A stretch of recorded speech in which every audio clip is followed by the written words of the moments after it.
以點人希望更為主題，擔起衛生局就是要專業資源精神康復者的復原之路，讓因先透過各種手工藝品的訓練，以及每下麵包店、洗車、清潔等多元的資源，一步一步走入就業市場。17號，市長委託甲衛生局長李翠鳳等貴賓，除了展現康復者的作品，嘛以大家球的團隊合作來凸顯康復者的復原路上並無孤單，鼓勵有需要的家庭一定要勇敢踏出第一步。在設計更多樣化、更多元的工作方式，能夠讓他很快的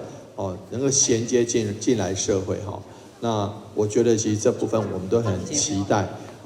那未來也剛剛音樂很療癒嘛，我們也可以考量，這個有一些音樂天賦的朋友們，也可以進入一些這音樂工作的方面，一方面可以讓他更療癒，一方面可以發揮他的所長，而且